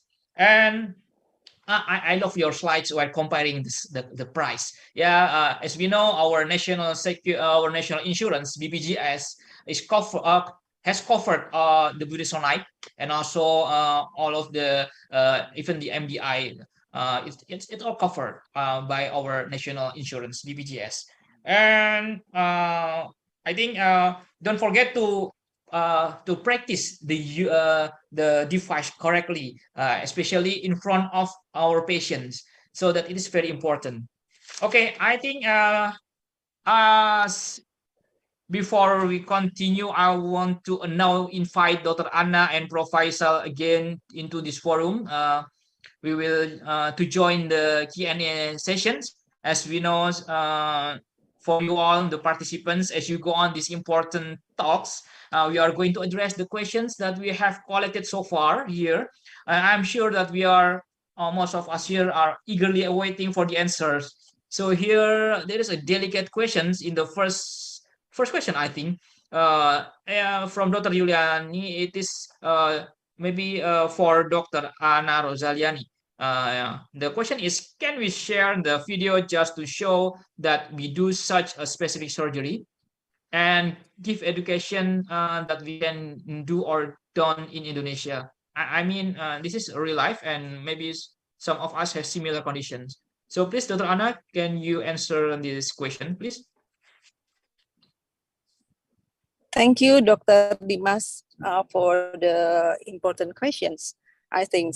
So if we have the video session on our special procedures, our special result in our surgery or a kind like that. So be careful when we would like to submit the content. Just try to find the website that have the well-known notifications from all of the professions, such as the website of the professions, or such as the media that supported by the scientific committee. So it is not allowed, or it is not recommended to submit the content in social media, especially before you ask the informed consent from the patients. So I think it's better to build our website on scientific or academical platform, so we can use it as the confidential platform that trust and respect to the patient's situations. So it is should be managed carefully. That's my considerations. Okay, thank you, Dr. Anna Rosaliani. So this is very interesting to highlight this. Yeah, maybe we have similar conditions, behavior. Yeah, we love to post anything that we have to be careful. We are doctors, so we have to make sure that there is any big regulation in posting what we have done in our hospital. So thank you, Dr. Anna Rosaliani. Yeah. So For to be other more efficient, questions, I Dr. will. Dimas? Yeah, for the other questions, I already answered. Okay, thank you so much, Yeah, Dr. thank you. Anna Rosalian. Yeah. Okay, so I will move to another questions.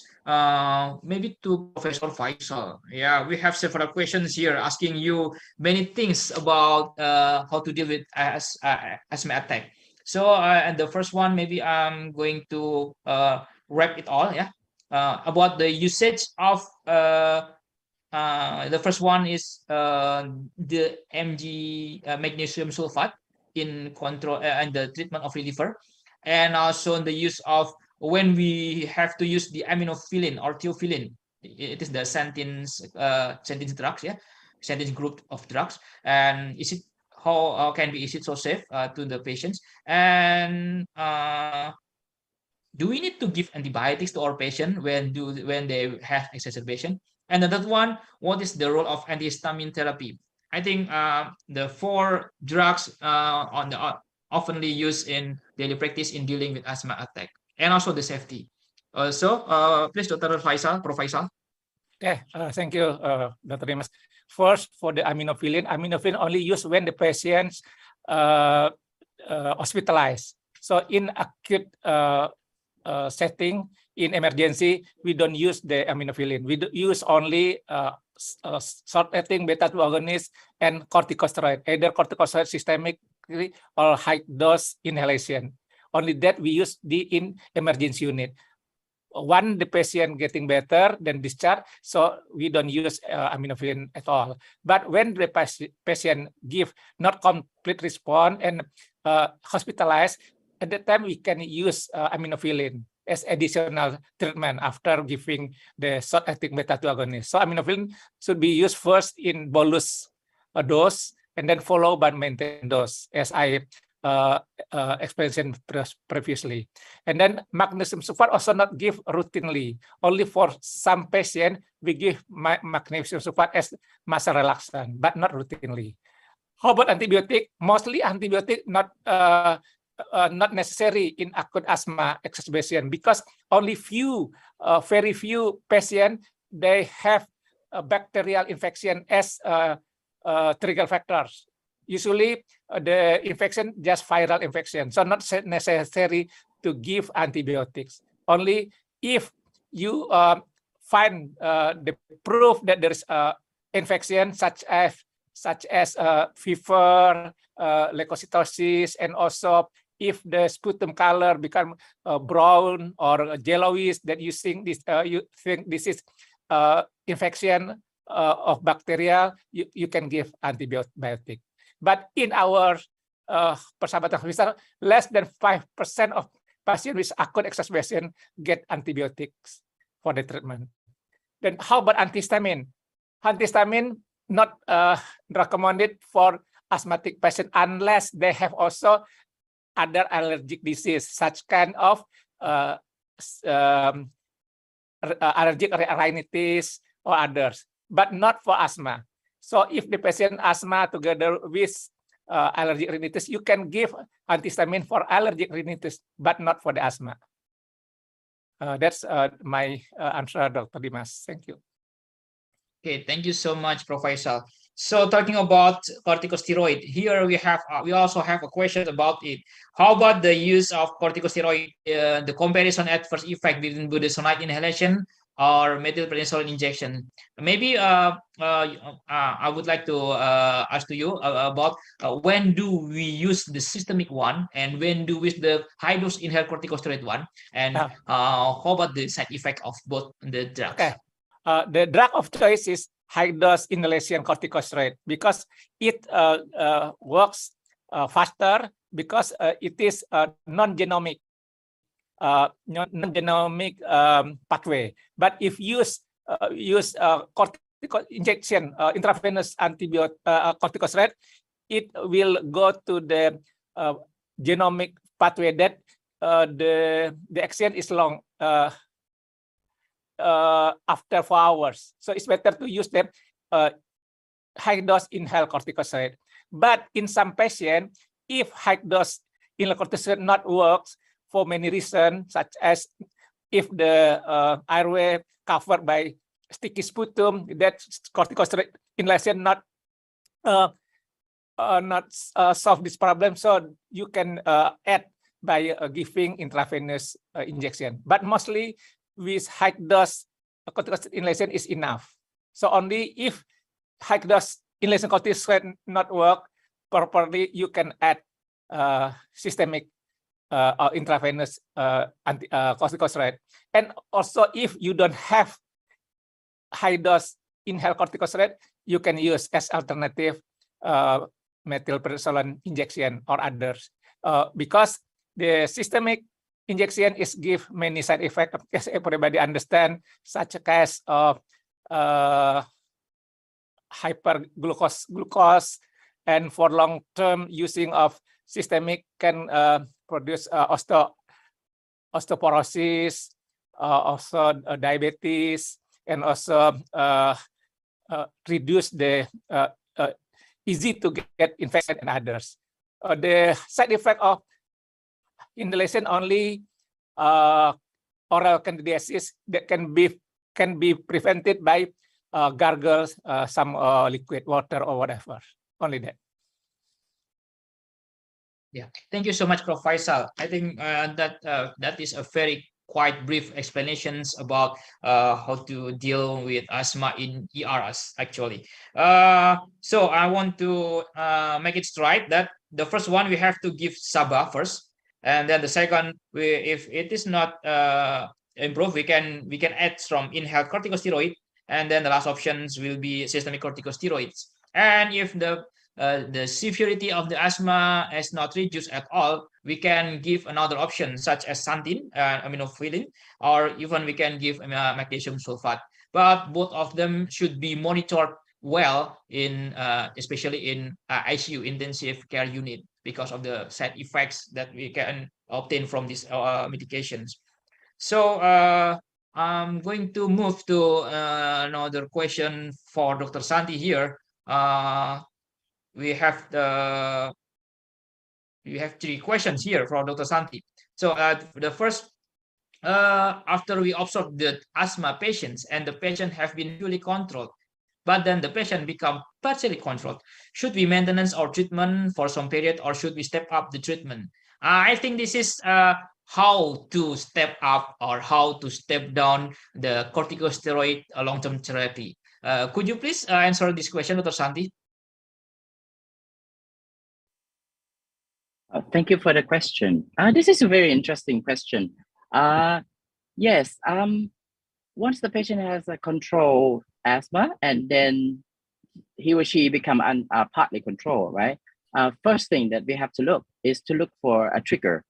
If the patient has a trigger event, like some patient has acute respiratory infections, that is the obvious trigger for the patients. In that case, if we can treat respiratory infections and the infection subsides, the level of control maybe subside too. In that case, we might not need to adjust the treatment up to the next step. But for some patients, the inflammation level can increase according to the trigger. So for some patients, we might need to increase the dosage of the steroids up to twice the dosage the patient previously has for a couple of weeks, like 2 weeks or 4 weeks. It doesn't have to be 3 months, like a usual asthma treatment. So if the patient is well controlled at the previous level, and now the patient has a trigger, and the trigger has been subsided, we can increase the dosage temporarily, like twice the dosage for 2 weeks or 4 weeks, and then reduce the dosage to the previous level. It doesn't have to be the step-up treatment to the next step. But if you cannot find any trigger, it's just the natural course of the disease. In that way, it means that the patient has inflammation in their airways. It's a sign that you have to step up the treatment. Yeah, that will be the answer for me.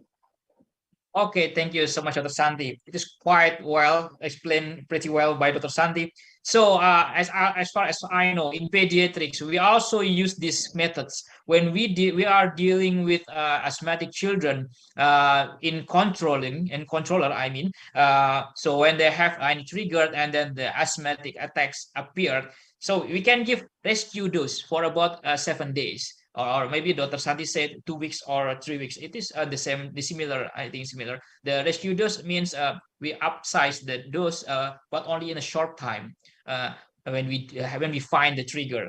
Okay. Hopefully it will answer the questions of Dr. Lily Ade. So we move to another question. We have delicate questions here from Brother Bobby Anggara. What is the anti-inflammation strategies for AIR? Maybe he wants to know about the anti-inflammation, whether this is fluticasone or budesonide.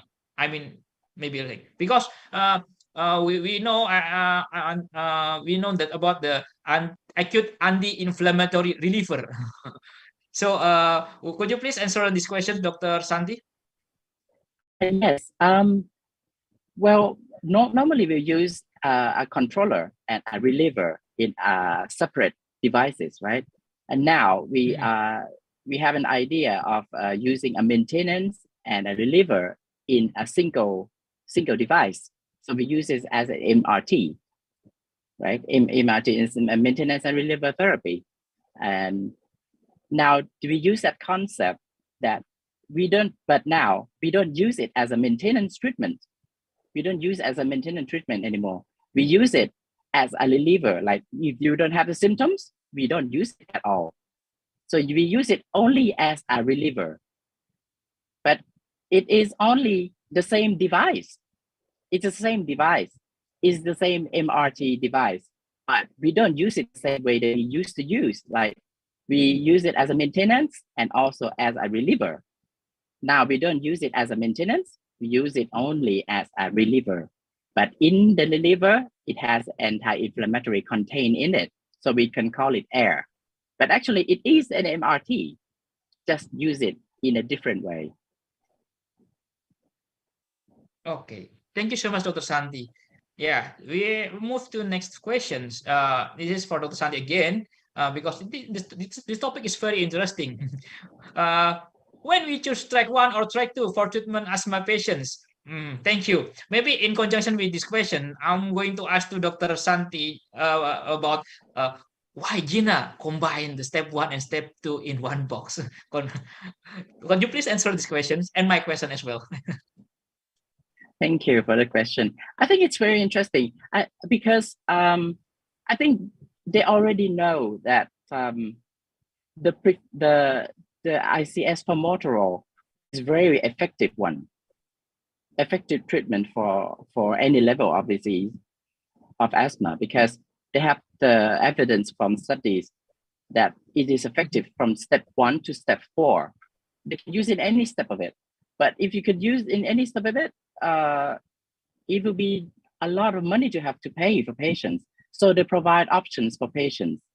But also, they also make a note that if you can use the lower option, which is cheaper, but you have to make sure that the patient can use the device that too. So you can look at the alternative reliever options, which is in the track 2. They will note that you have to make sure that the patients will use the device every day. Otherwise, let's imagine that if the patients, we prescribe the ICS in one device and short-acting bronchodilator for one of them, and then they don't use the steroid at all. They use only the bronchodilator. So it means that they don't use anti-inflammatory at all. That put them in the risk of exacerbations. In that way, we are going to put ourselves in the malpractice.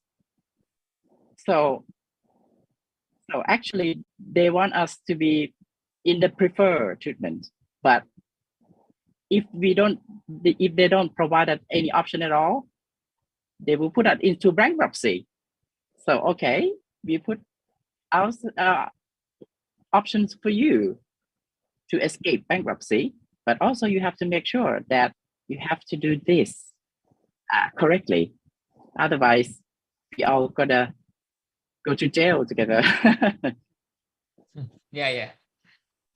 So Okay. about the question that how to choose the patient, I would have to say that we have to make sure that the patient, which patient has the risk of to developing exacerbations.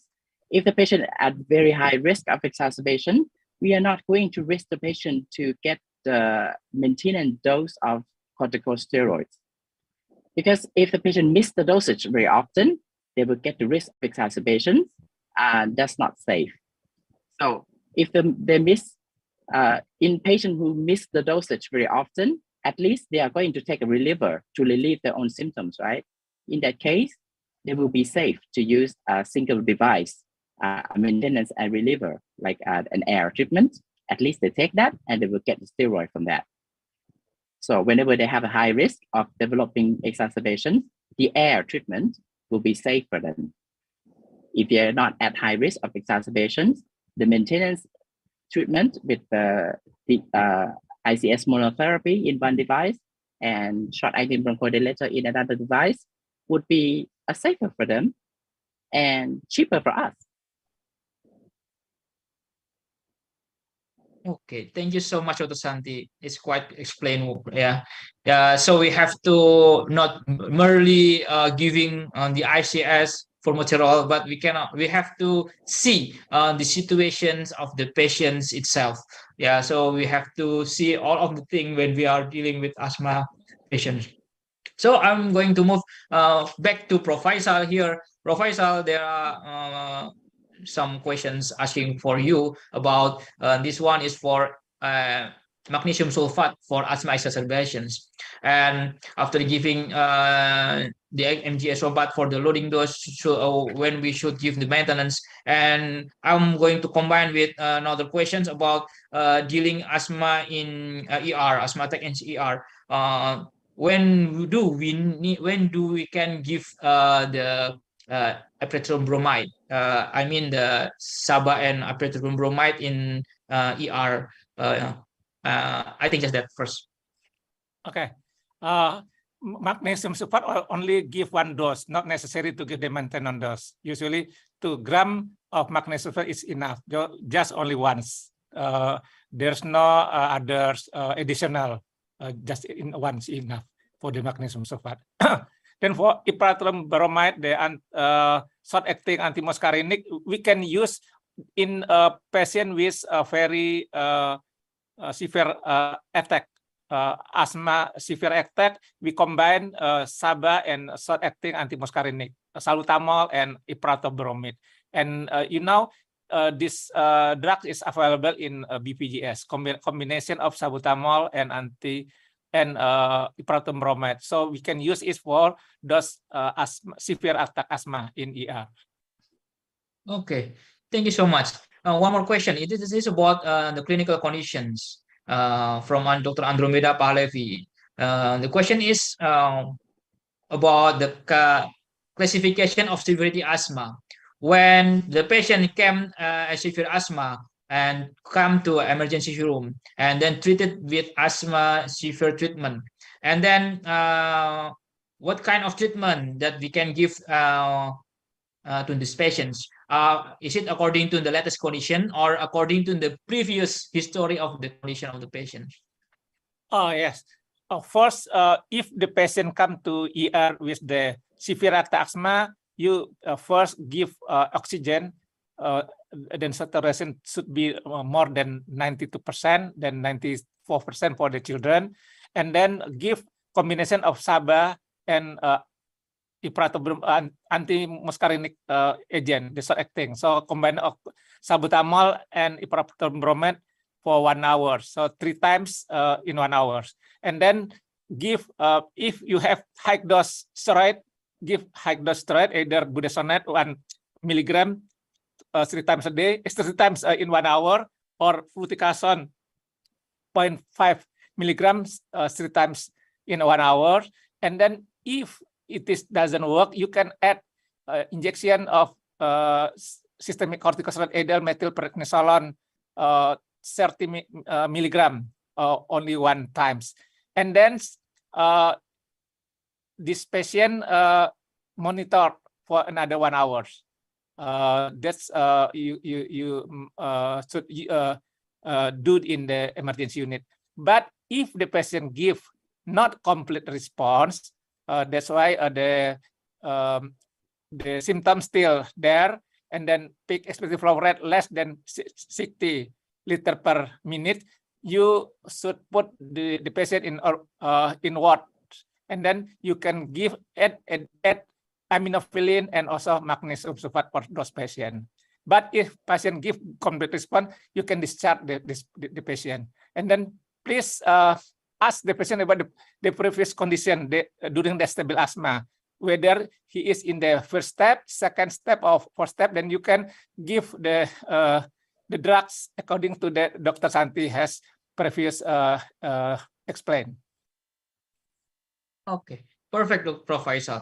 But to fulfill these questions, I think this is quite important thing to combining the material from Prof. Faisal and Dr. Santi. I want to know the perspective from Dr. Santi about these questions. When we are dealing with patients who come to our ER, do we need to give treatment by see the history of the latest condition of the severity level asthma? What do you think, Dr. Santi? I'm sorry. After exacerbation. Okay, let me explain.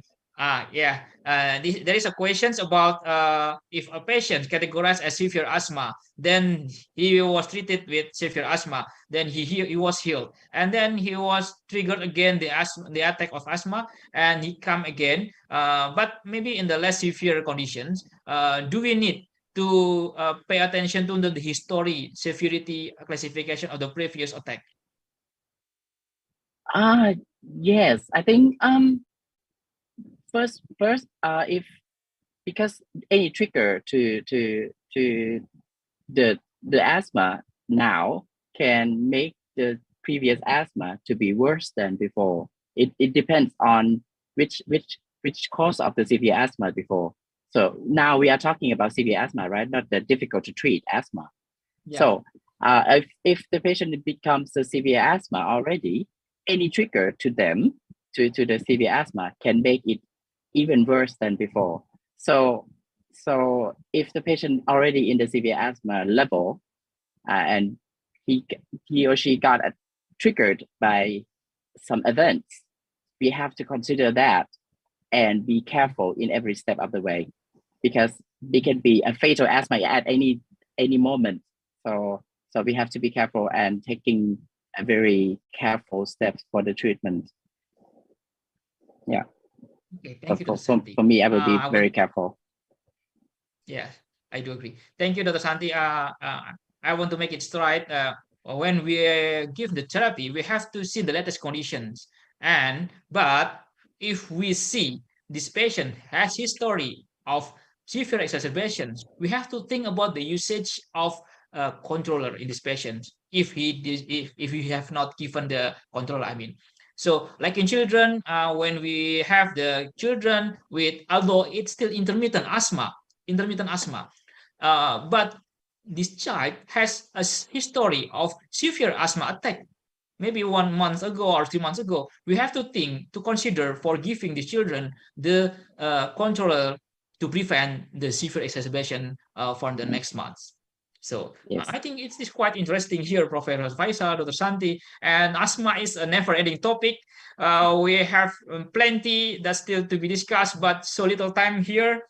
So we have reached the time. Time is limited, and I think I have to close this incredible sharing, incredible discussions, and it is interesting to highlight that asthma cannot be healed, but we can control the exacerbation. We can control we can control the symptoms so that the patients will have a better quality of life. And we are, as a doctor, not only the pulmonologists but also the pediatricians. We if we fail treat the exacerbations in patient with asthma, especially we are the pediatrician, we will have a bad effect for the children in the adulthood, and the quality of life will reduce, and the better generation is not going to be created. So it is important for us for treating the asthma earlier, sooner, to the better future. So thank you so very much to all of the speakers for the talks, for the input, for the inputs, and for the answer. It is very delightful to have you here discussing with us. Thank you so much for the committee and sponsors that conducting and supporting these virtual events. And of course, thank you to our beloved online participation today. Participants today reach about 260 for the highest participants this afternoon. For your information, a recording of the discussions will be available to rewatch in our YouTube channel, RESPINA channel. Yeah, don't forget to see RESPINA channel. And I'm going to inform you that Professor Faisal has issued this book. This is very important book for us to see the evidence of airflow limitations. Yeah, this book is very important for us, not only for the pulmonologist but also for the pediatrician. This is about guideline in spirometry. This is not mine. This is my students, but I borrow. In advance, I'm going to visit Professor and I will buy, and please sign the book, Professor. I'll do it for you. Yes, and virtual RESPINA event will become, and we are welcoming you all for the participant. We hope you can join us again in the next events, and see you later. And I will hand over these sessions to our host, Miss Moderator, Dr. Irene. Dr. Irene, please. Thank you, Dr. Dimas. Before we close the session, I would like to invite today's moderator and speaker, and also the distinguished guests, to join the photo session for documentation. Please, Prof. Faisal, Dr. Santi, Dr. Anna, Dr. Dimas, and also Dr. Yulvina, let us have a moment, please. Okay, for the committee, please take documentation. Okay, stand by. I will count to 3. 1, 2, 3. Okay, one more time. Maybe you can raise your thumbs. Okay, 1, 2, 3. Thank you. Okay, thank you to all moderators, speakers, for the excellent presentation and knowledge sharing. Before closing the today's scientific session, I would like to share the link of the today post test.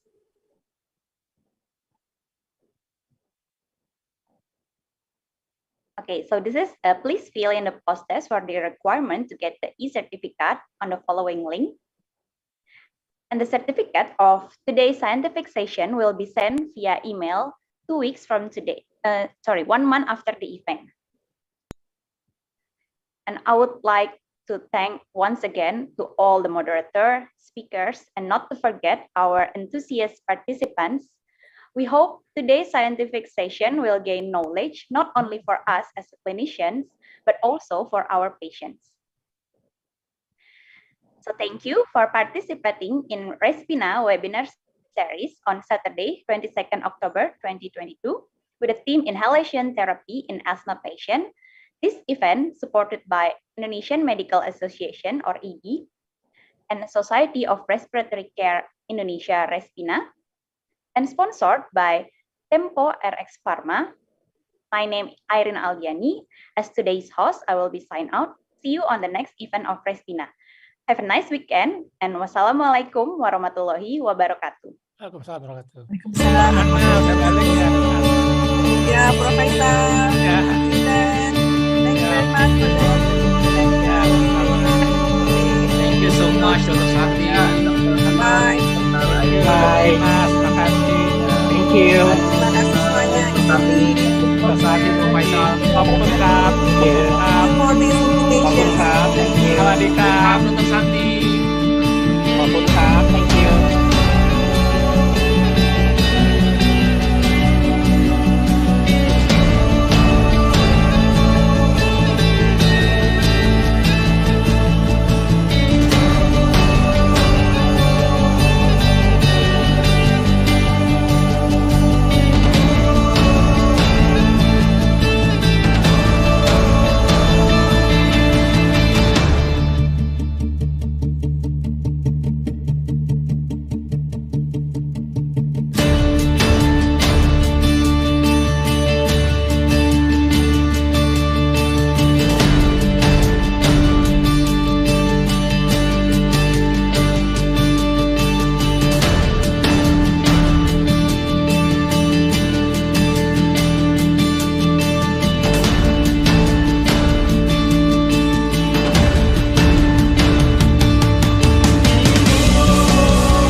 Record.